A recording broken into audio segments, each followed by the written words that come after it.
Chapter 34. Now Dinah, the daughter Leah had borne to Jacob, went out to visit the women of the land. When Shechem, son of Hamor the Hivite, the ruler of that area, saw her, he took her and raped her. His heart was drawn to Dinah, daughter of Jacob. He loved the young woman and spoke tenderly to her. And Shechem said to his father Hamor, "Get me this girl as my wife."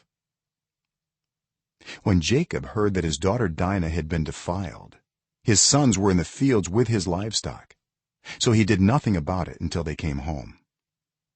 Then Shechem's father Hamor went out to talk with Jacob. Meanwhile Jacob's sons had come in from the fields as soon as they heard what had happened. They were shocked and furious because Shechem had done an outrageous thing in Israel by sleeping with Jacob's daughter, a thing that should not be done. But Hamor said to them, "My son Shechem has his heart set on your daughter. Please give her to him as his wife. Intermarry with us. Give us your daughters and take our daughters for yourselves. You can settle among us. The land is open to you. Live in it, trade in it, and acquire property in it." Then Shechem said to Dinah's father and brothers, "Let me find favor in your eyes, and I will give you whatever you ask. Make the price for the bride and the gift I am to bring as great as you like, and I'll pay whatever you ask me. Only give me the young woman as my wife." Because their sister Dinah had been defiled, Jacob's sons replied deceitfully as they spoke to Shechem and his father Hamor. They said to them, "We can't do such a thing. We can't give our sister to a man who is not circumcised. That would be a disgrace to us. We will enter into an agreement with you on one condition only, that you become like us by circumcising all your males. Then we will give you our daughters and take your daughters for ourselves. We'll settle among you and become one people with you. But if you will not agree to be circumcised, we'll take our sister and go." Their proposal seemed good to Hamor and his son Shechem. The young man, who was the most honored of all his father's family, lost no time in doing what they said, because he was delighted with Jacob's daughter. So Hamor and his son Shechem went to the gate of their city to speak to the men of their city. "These men are friendly toward us," they said. "Let them live in our land and trade in it. The land has plenty of room for them.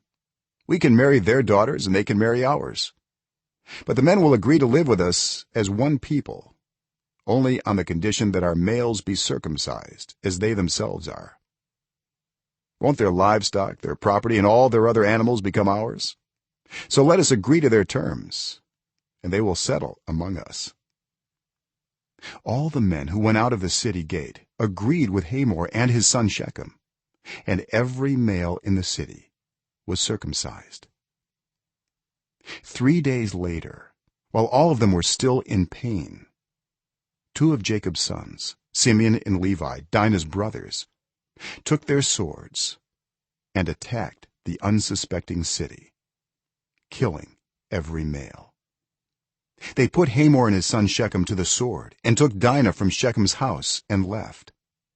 The sons of Jacob came upon the dead bodies and looted the city where their sister had been defiled. They seized their flocks and herds and donkeys and everything else of theirs in the city and out in the fields. They carried off all their wealth and all their women and children, taking as plunder everything in the houses.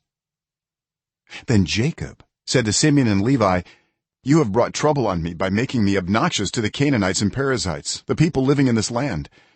We are few in number, and if they join forces against me and attack me, I and my household will be destroyed." But they replied, "Should he have treated our sister like a prostitute